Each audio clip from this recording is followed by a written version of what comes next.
এবার ট্রাম্পকে পাকিস্তানের সতর্কবার্তা, জনসমক্ষে কঠোর ভাষা ব্যবহার না করার আহ্বান। দ্বিতীয় দফার সম্ভাব্য আলোচনা সফল করতে ইসলামাবাদের তোড়জোড়।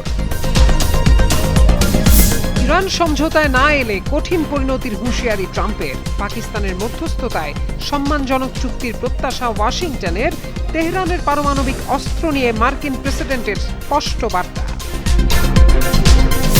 যুক্তরাষ্ট্রকে দমাতে ইরানের নতুন পরিকল্পনা, ওয়াশিংটনের হুমকির ছায়ায় কোনো আলোচনা নয়, সাফ জানালেন বাঘের গালিবাফ। যে কোনো পরিস্থিতি মোকাবেলায় প্রস্তুত তেহরান।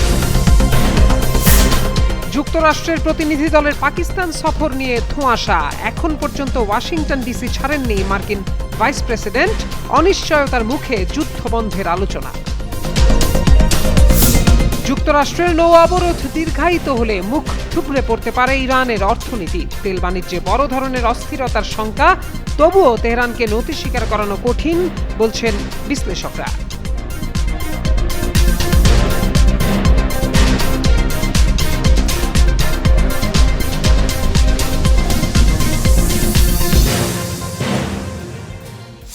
শেষ হতে যাচ্ছে ইরান যুক্তরাষ্ট্র যুদ্ধবিরতির সময়। এর মধ্যে পাকিস্তানের দ্বিতীয় দফায় বসার কথা ছিল শান্তি আলোচনায়। তবে আলোচনার জন্য শর্ত জুড়ে দিয়ে যুক্তরাষ্ট্রের জন্য লাল লাইন টেনে দিয়েছে তেহরান। অন্যদিকে ইরানি জাহাজে মার্কিন হামলা ও পাল্টা হামলার ঘটনাও ঘটেছে। এমন উত্তেজনার মধ্যে পরিস্থিতি স্বাভাবিক করতে মরিয়া শেহবাজ শরীফ সরকার। এর ধারাবাহিকতায় যুক্তরাষ্ট্রের প্রেসিডেন্ট ডোনাল্ড ট্রাম্পকে জনসমক্ষে কঠোর ভাষা ব্যবহার না করার জন্য সতর্ক করেছে পাকিস্তান। ওয়াশিংটন পোস্টে এক প্রতিবেদনে বলা হয়েছে, পাকিস্তান সরকারের পক্ষ থেকে ট্রাম্পের কাছে এই বার্তা পৌঁছে দেওয়া হয়েছে। যুক্তরাষ্ট্র ও ইরানের মধ্যে দ্বিতীয় দফা সম্ভাব্য আলোচনা সফল করতে মধ্যস্থতাকারীর ভূমিকা পালন করছে পাকিস্তান। এই উদ্যোগের অংশ হিসেবেই ট্রাম্পকে সংযত থাকার অনুরোধ জানানো হয়েছে। বার্তা সংস্থা রয়টার্সকে দেওয়া এক সাক্ষাৎকারে পাকিস্তানের একজন কর্মকর্তা বলেন, আমরা ইরানের কাছ থেকে ইতিবাচক সাড়া পেয়েছি। পরিস্থিতি বদলে যাচ্ছে। আমরা আশা করছি আগামীকাল বা পরদিনের মধ্যেই ইরানের একটি প্রতিনিধি দল আলোচনায় অংশ নেবে। দুই দেশের মধ্যে চলমান যুদ্ধবিরতির সময়সীমা শেষ হওয়ার আগেই তেহরান ও ওয়াশিংটনের সঙ্গে ইসলামাবাদ নিবিড়ভাবে যোগাযোগ রক্ষা করে চলেছে। পাকিস্তানে যুদ্ধবন্ধের দ্বিতীয় দফার সম্ভাব্য আলোচনার আগে ইরান সমঝোতায় আসবে বলে আশা প্রকাশ করেছেন মার্কিন প্রেসিডেন্ট ডোনাল্ড ট্রাম্প। এর ব্যতিক্রম ঘটলে দেশটিকে চরম পরিণতির মুখোমুখি হতে হবে বলে হুঁশিয়ারি দিয়েছেন তিনি। সংবাদ মাধ্যম CNN-কে দেয়া এক সাক্ষাৎকারে ট্রাম্প বলেন, ইরান আলোচনায় বসতে যাচ্ছে, আর যদি তা না করে তবে তারা এমন সমস্যার সম্মুখীন হবে যা আগে কখনো দেখেনি। ট্রাম্প আরও বলেন, আশা করা যাচ্ছে তারা একটি সম্মানজনক চুক্তিতে আসবে এবং তারা নিজেদের দেশকে পুনর্গঠন করবে। তবে ইরান কোনোভাবেই পারমাণবিক অস্ত্র তৈরি করতে পারবে না বলে সাফ জানিয়ে দেন তিনি। ইরানের বিরুদ্ধে মার্কিন সামরিক অভিযানের পক্ষ নিয়ে ট্রাম্প বলেন, যুক্তরাষ্ট্রের সামনে আর কোনো পথ খোলা ছিল না, এটি করতেই হতো। একটি বড় কাজ সফলভাবে শেষ করেছে ওয়াশিংটন। এ সময় সবকিছু সুন্দরভাবে মিটে যাবে বলে দৃঢ় প্রত্যয় ব্যক্ত করেন মার্কিন প্রেসিডেন্ট। যুক্তরাষ্ট্রের হুমকির ছায়ায় কোনোভাবেই ওয়াশিংটনের সঙ্গে আলোচনা গ্রহণযোগ্য নয় বলে সাফ জানিয়ে দিয়েছেন ইরানের পার্লামেন্টের স্পিকার মোহাম্মদ বাঘের গালিবাফ। যুক্তরাষ্ট্র সাম্প্রতিক সময়ে যুদ্ধবিরতি চুক্তি লঙ্ঘন করেছে এবং সমুদ্র পথে উত্তেজনা বাড়িয়েছে, যা আলোচনার পরিবেশকে আরও জটিল করে তুলেছে বলেও অভিযোগ করেন তিনি। মঙ্গলবার নিজের এক্স অ্যাকাউন্টে দেওয়া এক পোস্টে গালিবাফ যুক্তরাষ্ট্রের প্রেসিডেন্ট ডোনাল্ড ট্রাম্পকে উদ্দেশ্য করে বলেন, তিনি ভুল ধারণার ভিত্তিতে পরিস্থিতি ব্যাখ্যা করছেন। চাপ সৃষ্টি করে আলোচনাকে আত্মসমর্পণের প্ল্যাটফর্মে পরিণত করার চেষ্টা করা হচ্ছে। গালিবাফের দাবি, গত 2 সপ্তাহের যুদ্ধবিরতির মধ্যেও যুক্তরাষ্ট্র নৌ অবরোধ ও ওমান সাগরে একটি ইরানি বাণিজ্যিক জাহাজে হামলার মতো ঘটনা ঘটিয়েছে। এসব কর্মকাণ্ড যুদ্ধবিরতির স্পষ্ট লঙ্ঘন। তিনি বলেন, হুমকির ছায়ায় কোনো আলোচনা আমরা গ্রহণ করি না। একই সঙ্গে তিনি সতর্ক করে দেন, ইরান ইতোমধ্যে পরিস্থিতি মোকাবেলার জন্য প্রস্তুতি নিয়েছে। প্রয়োজনে নতুন কৌশল বা নতুন তাস সামনে আনা হবে। এদিকে তেহরান ও ওয়াশিংটনের মধ্যে সম্ভাব্য নতুন দফা আলোচনার ভবিষ্যৎ নিয়ে অনিশ্চয়তা তৈরি হয়েছে। সমুদ্রপথে উত্তেজনা ও পারস্পরিক অভিযোগের কারণে আলোচনার পরিবেশ আরও নাজুক হয়ে পড়েছে। ইরানের সামরিক ও কূটনৈতিক মহলও যুক্তরাষ্ট্রের সাম্প্রতিক কর্মকাণ্ডকে যুদ্ধবিরতি লঙ্ঘন হিসেবে বর্ণনা করেছে। দেশটির পক্ষ থেকে বলা হয়েছে, পরিস্থিতি এখনও নিয়ন্ত্রণে থাকলেও তারা যে কোনো ধরনের উত্তেজনার জন্য প্রস্তুত রয়েছে। এদিকে যুক্তরাষ্ট্রের পক্ষ থেকে বিভিন্ন মাধ্যমে ইরানকে চাপ প্রয়োগ ও কঠোর অবস্থানের বার্তা দেওয়া হচ্ছে। ইরান বলছে, এই ধরনের চাপের মুখে কোনো আলোচনায় তারা অংশ নেবে না। ইরানকে ঘিরে নতুন করে কূটনৈতিক তৎপরতা শুরু হলেও মার্কিন প্রতিনিধিদের পাকিস্তান সফর নিয়ে তৈরি হয়েছে ধোঁয়াশা। দ্বিতীয় দফা আলোচনা সামনে রেখে মার্কিন ভাইস প্রেসিডেন্ট জেডি ভ্যান্সের ইসলামাবাদ সফরের কথা শোনা গেলেও এখন পর্যন্ত তিনি ওয়াশিংটন ডিসি ছাড়েননি বলে জানা গেছে। মার্কিন প্রেসিডেন্ট ডোনাল্ড ট্রাম্প দাবি করেছিলেন ইরানের সঙ্গে যুদ্ধ বন্ধ ও নতুন সমঝোতার লক্ষ্যে মার্কিন প্রতিনিধি দল পাকিস্তানে যাচ্ছে এবং দ্রুত একটি চুক্তি হতে পারে।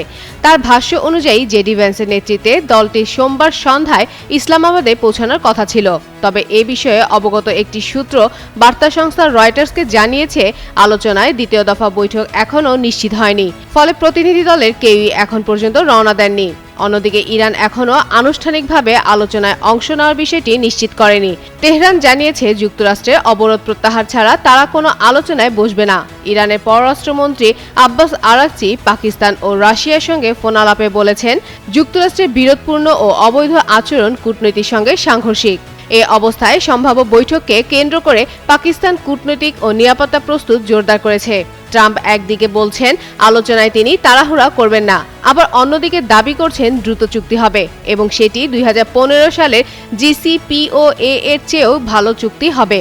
সব মিলিয়ে আলোচনা হবে কিনা এবং জেডি ভ্যান্স আদৌ পাকিস্তানের সফর যাবেন কিনা তা নিয়ে এখনো অনিশ্চয়তা কাটেনি।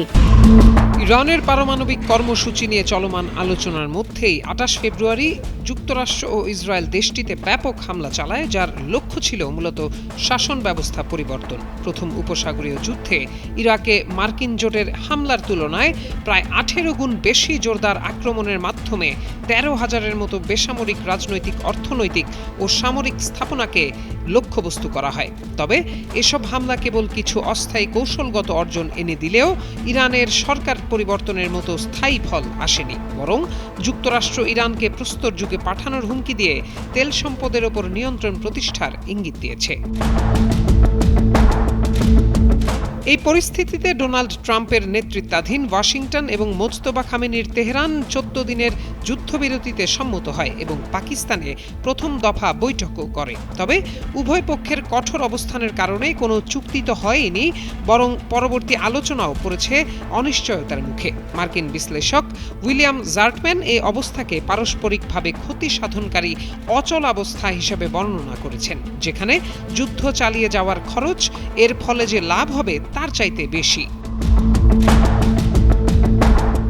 এই প্রেক্ষাপটে যুক্তরাষ্ট্র ইরানের ওপর নৌ অবরোধ আরোপের পরিকল্পনা ঘোষণা করে, যাতে দেশটির সমুদ্র বন্দরগামী ও বহির্গামী জাহাজ চলাচল বন্ধ করা যায়। এই অবরোধ মূলত একটি যুদ্ধকালীন ব্যবস্থা যা বাণিজ্য প্রবাহ থামিয়ে দেয়। প্রায় 3,753 জন নিহত হওয়ার পরও যদি কৌশলী হামলা সরকার পরিবর্তন ঘটাতে না পারে, তাহলে সেক্ষেত্রে অবরোধ কতটা কার্যকর হবে এই প্রশ্নই এখন মূল আলোচনায়। অবরোধ দীর্ঘায়িত হলে বৈশ্বিক অর্থনীতি, জ্বালানি বাজার ও বাণিজ্যে বড় ধরনের অস্থিরতা তৈরি হতে পারে। তবুও এই অবরোধ ইরানের অর্থনীতিতে বড় চাপ সৃষ্টি করতে পারে, কারণ দেশটি আগে থেকেই দীর্ঘদিনের নিষেধাজ্ঞা ও যুদ্ধের ক্ষতিতে দুর্বল। তেল রপ্তানি বন্ধ হলেও প্রতিদিন দেশটি প্রায় $150 মিলিয়ন ক্ষতির মুখে পড়তে পারে। তবে এখনও প্রায় 180 মিলিয়ন ব্যারেল ইরানি তেল সমুদ্রে রয়েছে, যা বড় অর্থনৈতিক উৎস হতে পারে দেশটির জন্য। এছাড়াও হরমুজ প্রণালী দিয়ে টোল আদায় করে তারা বছরে $70 থেকে $80 বিলিয়ন আয় করার সুযোগ রয়েছে। তবে যুদ্ধের পরিস্থিতিতে এ অর্থ পুনর্গঠনের বদলে রাষ্ট্র টিকিয়ে রাখতে ব্যবহার হওয়ার সম্ভাবনা বেশি।